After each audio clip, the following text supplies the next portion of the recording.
So, for anyone who's familiar at all with my theory of quantum gravity, will know that I predict that large clouds of electrons surround all massive objects or objects made of atomic material. So, in the case of, say, the Earth and the Moon, the Earth would be surrounded by a huge cloud of electrons, and that would be the gravitational field of the Earth. The Moon, likewise, would be surrounded by a huge cloud of electrons, and that would be the gravitational field of the Moon. A force of gravity exists between the Earth and the Moon because electrons from the Earth tunnel to within the first electron shell of the atoms within the Moon and exchange W particles with the protons in the Moon. And this creates a force of attraction there, keeps the Moon in orbit around the Earth. So, one of the major pieces of evidence that I've leveled in support of my idea for quantum gravity is the vacuum energy. And the vacuum energy is thought to arise currently as the result of the annihilation of particle-antiparticle pairs. Photons and antiphotons are thought to spontaneously come into existence and then annihilate one another, which sometimes leads to the emission of a photon. Why it doesn't lead to the emission of an antiphoton, I'm not at all certain. I think that this is just one of the kind of various bolt-ons to cosmology that we have currently at the moment, whereby they couldn't come up with a better explanation at the time, so they just thought of this idea of the spontaneous creation and annihilation of matter, which I don't agree with at all. I think it's highly unphysical. I think it's highly unlikely also, considering what we know about electrons. Considering what we know about their behavior in terms of absorbing and emitting photons, like absorbing and emitting light and reflecting light and all these properties that they have, they seem to me to be a very conspicuous candidate for a particle of gravity in the general relativistic sense, since a lot of general relativity involves, of course, the reflective capacity of stars and things like this, gravitational lensing and so on, and it involves the interactions between gravitational fields and light. So this is one thing that seems to be a kind of a standout of my way of thinking, is that it explains the vacuum energy very neatly and succinctly, I think. The vacuum energy, of course, arising just as a result of electrons tunneling around the universe and absorbing and emitting photons. So, of course, we get the Casimir effect resulting as arising as a result of this. We find that plates move apart because tunneling electrons are just tunneling to within where the plates expand in the Casimir force and depositing photons there, and the expansion of the plates and the Casimir force, or the pushing it together, or whatever it is, that arises as a result of radiation pressure from the emitted photons. So this isn't properly accounted for in current cosmology, but I think it's a process that absolutely must be occurring. What we know about quantum mechanics in relation to electron densities and so on, I think it'd be very, very unlikely indeed if you were to say just have a planet like the Earth and find all the electrons from the Earth very tightly bound around the Earth, which is what some people's interpretations of quantum mechanics seems to predict. I wouldn't have said that that's very likely at all. And in any case, the electrons, when they move around in the universe, which they do anyway, and we know that very well anyway, we know that electrons don't orbit around nuclei like planets orbiting around the sun. We know that they jump around constantly and form these clouds of probability around atomic nuclei. So every time an electron is jumps from a different location to another location, it absorbs a photon, and it absorbs a photon, then it moves, then it emits a photon, then it absorbs another one, then it moves again, and each time it absorbs a photon, it moves to a different location. So we know that that's going on anyway. That's what our best current understanding of quantum mechanics predicts is happening. It's a little bit more complicated than that, actually, because of non-local realism, because we have this effect whereby it's not the same electron emerging at a different point in space. It's a different electron. So when an electron absorbs a photon, it jumps to just somewhere else in the universe. Another electron takes its place with a different photon in it. It emits that photon, and it's a different electron each time. And it's kind of this stochastic dynamical process that's underlying all of nature, really, instead of it being a fixed particle in a fixed location. Well, it is for a very small amount of time, but it's by no means the same particle emerging each time, if you see what I mean. So my explanation for the vacuum energy, just to try and round this video off quickly, is we see this energy emerging from the vacuum of space just because electrons are tunneling around in space, and they deposit photons, and they absorb photons. So you get kind of this photon fluid field emerging, underpinning everything in nature, and or well, not underpinning everything in nature, but as one of the more fundamental aspects of the natural world. We find, yeah, that photons are absorbed and emitted all the time by just background particles, background electrons.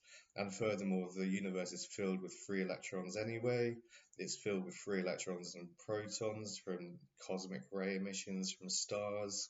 So in addition to what we see in space, which we refer to as a vacuum, space is obviously anything but a vacuum. It's filled with neutrinos, it's filled with cosmic ray particles. I predict also that it's filled with tunneling background electrons, which just tunnel from all different locations around the universe, forming the gravitational fields of objects. And when it comes to this quantum mechanical notion that electrons can't tunnel much further than a few nanometers, I don't believe that at all. I believe that they can travel far further than that. I don't think we've discovered a means of experimentally verifying that prediction of quantum mechanics. And this is what a few people have leveled at me in terms of criticism. Yeah, I don't think that we have a very good means of estimating whether or not electrons can tunnel further than the ranges that quantum mechanics predicts.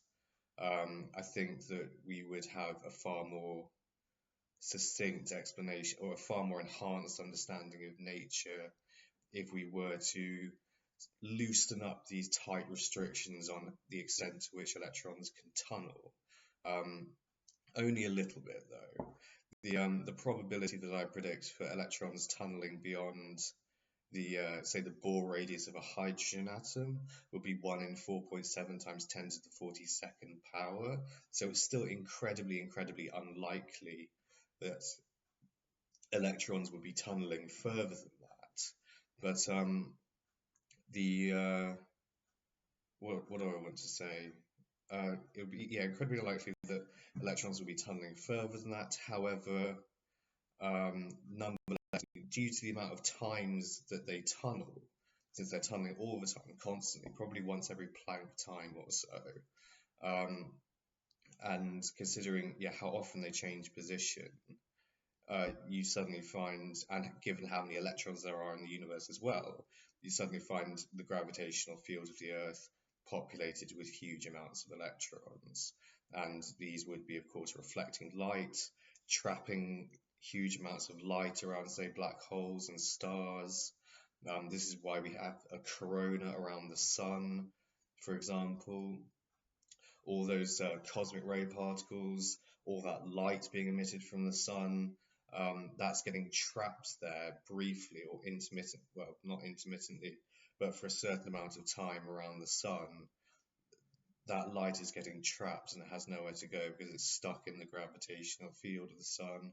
The electrons are reflecting the photons back towards the sun. So you get this haze of light particles there around the sun, in kind of the atmosphere of the sun, if you like, the corona.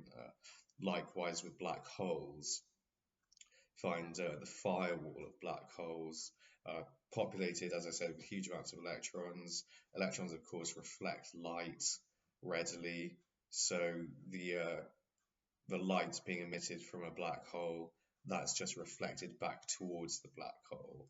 It gets trapped there in this firewall before the event horizon. And It's also an interesting explanation for Hawking radiation, by the way, which is another sort of thing another sort of slant on this idea that I've come up with, whereby electrons from the black hole will be tunneling within the black hole's event horizon, picking up a photon there, tunneling out again. And as I said before, it's all virtual particles. So, and this non-local realism effect applies as well. So we need to take that into consideration. And it's not the same electron each time, but you know, a virtual electron tunnels within the black hole, picks up a photon there, tunnels out again, and emits it into space. And this just to me makes a lot more physical sense than the idea of antiparticle pairs or particle antiparticle pairs coming to existence then annihilating one another. I think with the particle antiparticle pairs idea, you do have this problem whereby it should be emitting a huge amount of antiparticles as well as particles. We should be detecting these antiparticles if they're being emitted at all, whereas I don't think we have yet. And that would be a kind of a provisional means of testing that not particularly well-founded notion in the cosmology, I don't think, or not particularly well-founded notion in physics, that particle antiparticle pairs spontaneously are created and annihilated. I think, given what we understand already about the physics of electrons, it seems far, far, far more likely to me that electrons are merely picking up photons in the background, tunneling somewhere else, emitting them. Another electron comes in that has absorbed a photon, emits the photon where the previous electron had tunneled from, and so on and so forth. And we get these kind of these entangled tunneling processes, if you like, if they are entangled, which they can be and they cannot be. And the explanation for entanglement would be that I'm not going to go into that, actually. I'm not going to go into that one quite yet. So this is food for thought, ladies and gentlemen. I hope you enjoyed my exploration just now of the background energy of the universe and this idea of electron densities being gravitational fields. I think it's a very exciting idea. It's a novel idea, I think, more or less, with some precursors in physics, and there's a huge amount of explanatory power with this notion. And I want to do a whole documentary on it at some point. I want to kind of do a lecture on it somewhere and film it and put that on the internet. I think that'd be kind of cool to do. But yes, that is my explanation, roughly speaking, of gravity and the effects of general relativity using electron clouds, using electron densities. Again, for anyone who's interested on here. So thank you for watching, everyone. Bye. I love you lots. See you soon.